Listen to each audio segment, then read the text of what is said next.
Hello. Um, for this video, we're going to be looking at Damn by Kendrick Lamar.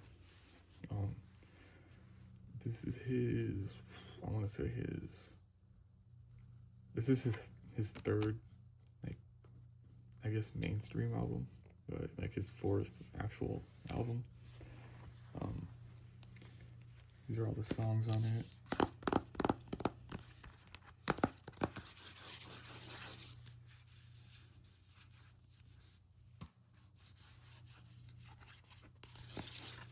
It's Kendrick Lamar. Well, Kendrick Lamar in 2018. I think, yeah, this album came out in 2018, I'm pretty sure. I remember hearing Love on the radio a lot when it came out.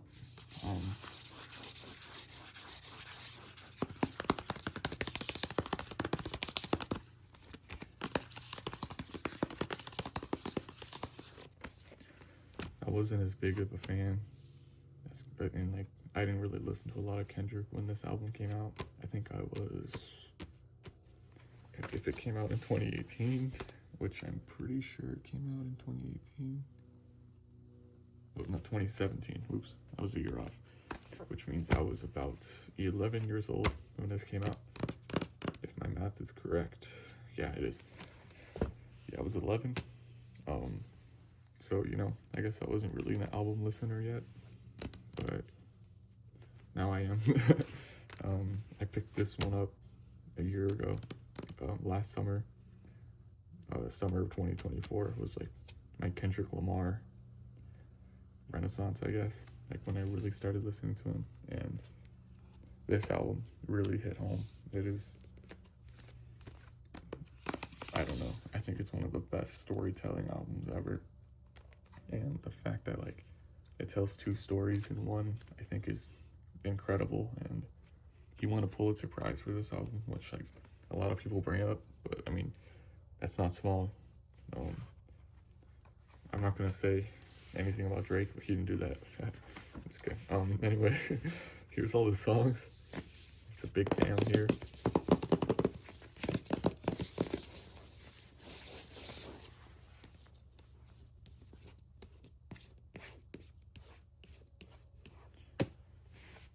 And yeah, it starts with Blood, which is like a story about him meeting this old lady and dying. And then it goes to Element. No, it goes to DNA. I think it goes like this because it ends with Duckworth. But yeah, basically, if you haven't listened to this album, I highly, highly, highly recommend it. It is his more mainstream sounding album, so it's a lot more accessible, but it still tells a really gnarly story. And you know, sorry, I just got a flood watch. What the hell? Interesting. Anyway, sorry. Yeah, it tells a really gnarly story. It talks a lot about evil, good and evil, about like the religion, how it like coincides. It talks a lot about the experience of being like black in America, the hardships that come with that. Basically, just like it is the most Kendrick Lamar album by Kendrick Lamar, and it is just incredible. Like the beat selection, everything about it. The production's great. There are some weak songs. Like to me, I think Loyalty is probably the most famous song. I really don't like it.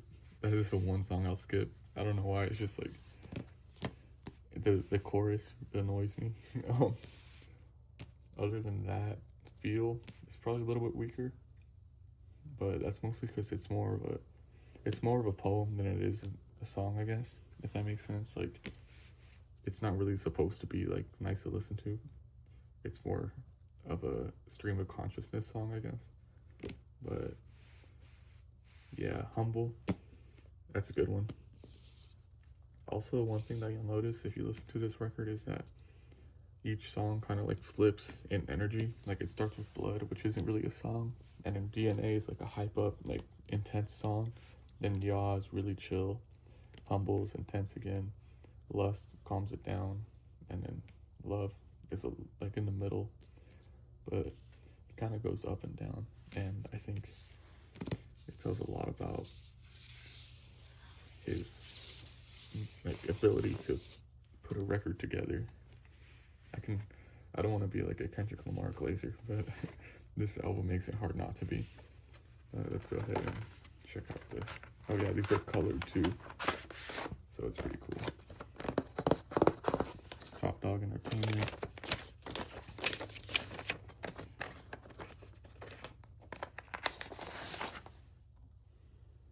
They're green, which is pretty sick because, I don't know, you're usually black. This one.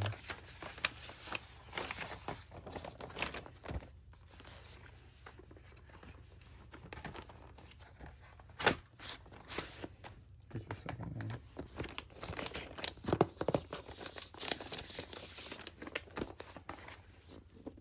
Yep. And like I said, it's meant to be listened to forward and backward.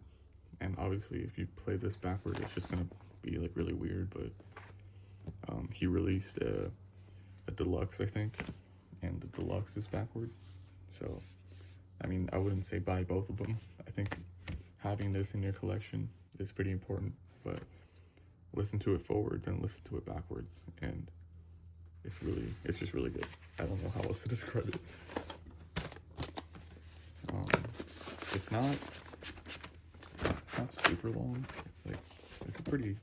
It's a good sized album, but I think it goes by a lot faster just because it's really powerful. I used to listen to this record while building Legos, and I don't know, it kind of puts you in that like mind space where you're kind of just flowing.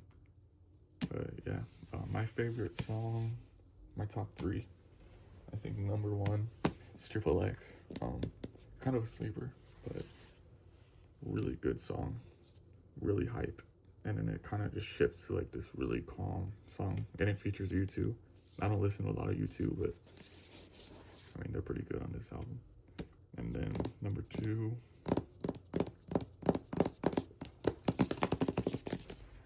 probably Pride. It kind of makes me sad, but like in a good way. Really, it kind of makes you think a lot about your like internal issues, I guess. Very good. And NOYs is on it, and NOYs and Kendrick Lamar are like bread and butter. Like, they make really good music together. So 1, 2, and then I'm gonna say Fear. I think this is probably the best song on the album, like poetry and musically. It is haunting, and it really makes you feel, it gives you like a dreadful feeling. And I think songs that elicit like strong emotions like that are really powerful. And the first time I listened to this album, like completely, the first time in like, I'm gonna say 2019, I didn't really get it because I was a lot younger. But even then, this song did something to me. And yeah, here's all the people that worked on it too.